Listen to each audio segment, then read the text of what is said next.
Hello বন্ধুরা, আসসালামু আলাইকুম। Welcome back to my YouTube channel. বন্ধুরা, আজকে আমি বিস্তারিত আলোচনা করব যে গার্মেন্টস চাকরিতে কেন এত রহস্যময়, কী কারণে এত রহস্য এলাকা গার্মেন্টস চাকরি, কেন এবার নতুন লোকরা গার্মেন্টস চাকরি করতে এসে চাকরি পাচ্ছে না, বিভিন্ন গার্মেন্টসে ঘোরাঘুরি করতেছে। এই বিষয় নিয়ে পুরো আমি বিস্তারিত আলোচনা করবো আজকের এই ভিডিওতে।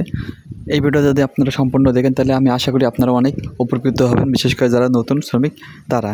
তাহলে চলুন বেশ কথা না বেরিয়ে শুরু করি। সেই সাথে আপনাদের কাছে অনুরোধ, যারা আমার চ্যানেলটি সাবস্ক্রাইব করেন নাই তারা এখনই সাবস্ক্রাইব করে বেল আইকনটি বাজিয়ে দেবেন। আর যারা অলরেডি সাবস্ক্রাইব করেছেন তাদেরকে আমার চ্যানেলের পক্ষ থেকে অসংখ্য ধন্যবাদ। তাহলে চলুন বেশ কথা না বেরিয়ে শুরু করি। বন্ধুরা, গার্মেন্টসের চাকরি কিন্তু বর্তমানে একটা সোনার ডিম পাড়া হাঁস বলেই চলে। আগে যেমন গার্মেন্টসের চাকরির একটা মূল্য ছিল, ছিল না, এখন কিন্তু গার্মেন্টসের চাকরি একটা অনেক মূল্য। কারণ নতুন লোক কিন্তু এখন সহজে চাকরি পায় না। গার্মেন্টসে শুধু তারাই চাকরি পায় যারা অভিজ্ঞ বলতে আমরা বোঝাচ্ছি গার্মেন্টসে যারা অপারেটর, মূলত তারাই কিন্তু যে কোনো গার্মেন্টসের যে কোনো প্রান্তে তারা যদি যে কোনো অফিসের গেটে দাঁড়িয়ে যায় তাদের কিন্তু চাকরি সবার আগে হয়ে যায়। তাছাড়া কিন্তু আপনি স্টাফ বলেন, আপনারা কোয়ালিটি বলেন, হেল্পার বলেন, তারা কিন্তু সবাই নতুন, তাদের চাকরি কিন্তু সহজে হয় না। বিশেষ করে যারা আমরা নতুন শ্রমিক আসি, বিশেষ করে যারা পড়ালেখা শেষ করে বিভিন্ন পরিবারের হাল ধরার জন্য যারা ঢাকা শহরে আসে, তারা কিন্তু সহজে চাকরি পায় না। তারা নতুন লোকদের মধ্যে কিন্তু চাকরি পায় অনেক কারণে।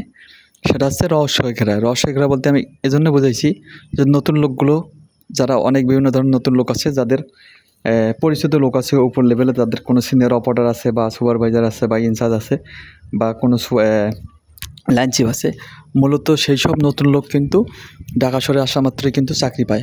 কেন চাকরি পায়? তাদের লোক আছে এই জন্য।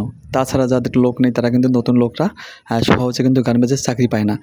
এই জন্য কিন্তু মূলত এই গার্মেন্টস চাকরিটি একটু রহস্যের ঘেরা চাকরি হয়ে গেছে। এজন্য নতুন লোকরা কিন্তু চাকরি পায় না তা না, নতুন লোকরাও কিন্তু চাকরি পায় খুব সহজে, কিন্তু তাদের একটু ঘোরাঘুরি হয়রানি করতে হয়, দৌড়াদৌড়ি করতে হয়, তাদের অনেক হয়রানির শিকার হতে হয় এই আর কি। আর যাদের লোক আছে তাদের কিন্তু কোনো কিছুই করতে হয় না। কারণ একজন অপারেটর, একজন দক্ষ সিনিয়র অপারেটর যদি একজন হেল্পার নিয়ে আসে নিয়োগের ক্ষেত্রে, তখন যদি বলে স্যার বা বস এটা আমার লোক, সেক্ষেত্রে কিন্তু তার কিন্তু সেই লোকটার কিন্তু 100-র মধ্যে 90% চাকরি আশা থেকে যায়।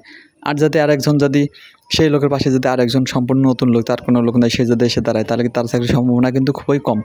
এজন্য আপনারা হতাশ হবেন না, নিরাশ হবেন না। বিশেষ করে যারা আমরা নতুন যারা আছি যে আমার তো লোক নাই তাহলে কিন্তু আমার চাকরি হবে না। হ্যাঁ ভাই, আপনার চাকরিও হবে, কোনো হতাশ হওয়া যাবে না। কারণ এই অফিসে না হলে অন্য অফিসে যাবেন, বিভিন্ন ধরনের গার্মেন্টস আছে, বাংলাদেশে অনেক গার্মেন্টস আছে, সেই গার্মেন্টসগুলো গেটে যাবেন, তাহলে কিন্তু আপনাদের চাকরিটা হবে। তাহলে কিন্তু আর আপনার হতাশা থাকতে হবে না। যাদের লোক আছে তাদের শুধু চাকরি হবে, আর যাদের লোক নেই তাদের চাকরি হবে না এমনটা কিন্তু না। চাকরি সবারই হচ্ছে, নতুন এবং পুরাতন। বিশেষ করে অভিজ্ঞ বলতে আমি আগেই বললাম, যারা হেল্পার যারা অপারেটর, তাদেরই কিন্তু শুধুমাত্র দক্ষ বা অভিজ্ঞতা বলা হয়। কারণ তাদের কিন্তু কোনো রকমের শিক্ষাগত যোগ্যতা, কোনো রকম কাগজপত্র লাগে না।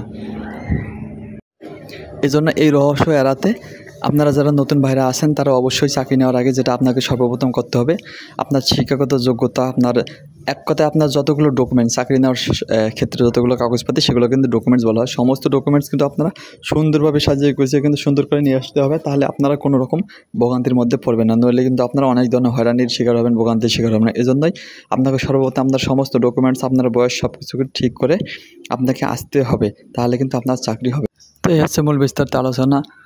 আমি আশা করি আপনারা অনেকে বুঝতে পারছেন। যদি আপনাদের কারো কোনো বুঝতে সমস্যা হয় তাহলে অবশ্যই কমেন্ট করে জানাবেন, এবং সেই সাথে বলে রাখি আমার চ্যানেলটি সাবস্ক্রাইব করে আমার পাশে থাকবেন এরকম নতুন গার্মেন্টসের অজানা জানা এবং ভিডিও পেতে। আজকে পর্যন্তই, দেখাবেন নতুন করে ভিডিওতে। সে পর্যন্ত ভালো থাকবেন, সুস্থ থাকবেন। আল্লাহ হাফেজ।